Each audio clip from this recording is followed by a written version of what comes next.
If you clicked on this video because you're feeling tired and like you need to rest, but you feel guilty and lazy because it's not productive and this is leaving you restless, I want to offer you some encouragement today. What you need to remember is that rest is a productive form of action. It gives power when you take action. So I'll just give you a quick analogy. Imagine you're out in these woods and you're hunting with a bow. So you find a game trail, which is like a footpath that has been trodden down. You can identify this is where the animals are going to run past. So you know where the animals are going to be. You sit back in a hide and you have your bow ready to go. You don't sit there with the bow under full tension. Normally when you're shooting, you hold your breath as well just before you take the shot, because it allows you to steady your body and get an accurate shot. If you did all those things the whole session, sometimes you could be waiting up to 4 hours for the animal to come. If you did that, you sat down straight away, pulled the bow back, held your breath and waited, you'd die long before the animal came because you're holding your breath. The bow would probably snap because you're holding the string under tension. No, instead you sit, you're in the right place, you've positioned yourself by the game trail, you know what your focus is, which is to wait for the animal. Then the bow is at rest and you're at rest. You're basically doing nothing for 99% of those 4 hours that you're waiting for the animal. You're just sitting waiting. The bow isn't under tension, you're not focused, you're just waiting, you're at rest. But that is an active rest, because the moment that animal comes, you pull the bow, release the arrow, and you get it. So I would invite you, if you're in the moment, because the releasing of the arrow is brief, intense, and infrequent. It's basically 1% of the whole hunting session, but it's the 1% that matters. And the 99% of rest is what allows that to happen. So notice that there are a couple of things in place here. The hunter is looking at the game trail. You know, he's focused on the right thing. You can't have your back facing the game trail and expect to turn around and, you know, see the animal. You've got to be focused on it. And also, he's not killing time. Those 4 hours, he's not scrolling on TikTok, you know, because it's a bit boring, staring at like the leaves on the ground, waiting for an animal to come. He's not scrolling on TikTok, he's resting. So for you, if you're tired and you feel like laying in bed and resting, that is actually productive. But the moment you get your phone out and start scrolling, your eyes are off of the, you know, off of the focus. You've taken your eyes off that game trail. And our life is like this. Opportunities are always coming. You might be seeing a lack of opportunities in your life. You think, oh, nothing's opening up to me. But are you looking at the game trail, or are you scrolling on TikTok? You know, there's an active way to wait for opportunities. So I would say, if it's time for you to take action, draw the bow back and take the shot, but you feel tired, do it anyway, because it's brief. If you're really taking true action, it won't last long, you know, and then you can go back to rest. And you'll find if you're in that restful phase, you might be bored. And you always want the other one. When it's time to take action, you feel so tired and you'd like to have rest. When you're restful, you're bored and you'd like to have something to take action on. So you need to be present and realize that there's a season for both things, but you can kind of miss the point on all of it if you're not even looking at the game trail. So these opportunities, these animals always walk down this path. They always are available to you. But how easy would it be for the hunter to lapse concentration, even thinking about something? He doesn't even need to be scrolling on his phone. He could just think, oh, what's that over there? And then the animal's gone and he's missed the shot. So you have to be perspicacious. You have to be looking at your environment, seeing what opportunities are presenting themselves. So identify in your life, what is the season? If it's the season for rest, rest fully. Don't be under tension, because we all tend to live like this. We run around with all of these tasks to do. 90% of them aren't the task in hand. Do you know what I mean? So I'm using the metaphor of the archer.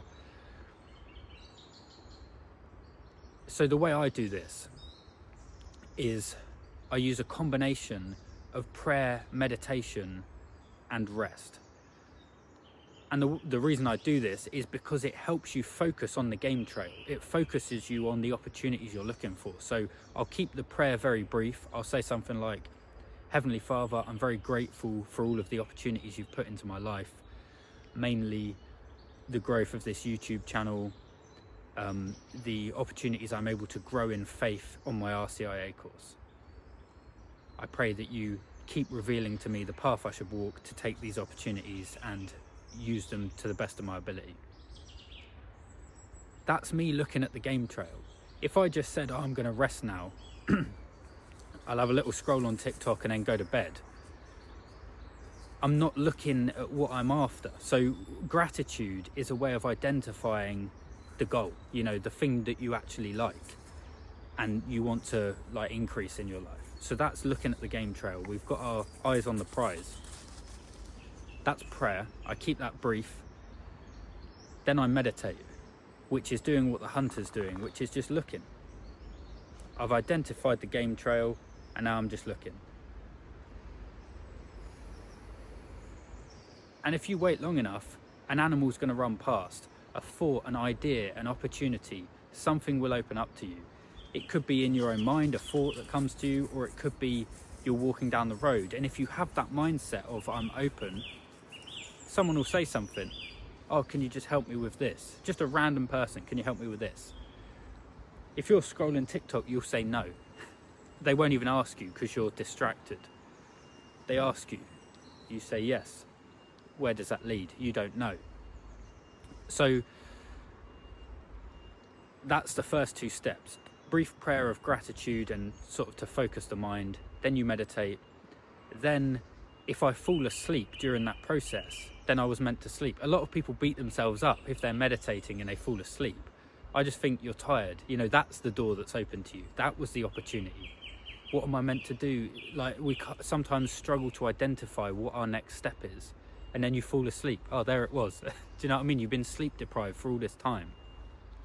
And it's easy to even do good habits in a way that is tensioning the bow unnecessarily. I saw a little TikTok video of a guy saying, just want to check, it was a joke, just want to check that everybody else is doing this. Cold shower, waking up at 5 a.m, ashwagandha. He listed about 100 different good habits. Oh, and having a wife, kids, and going to work.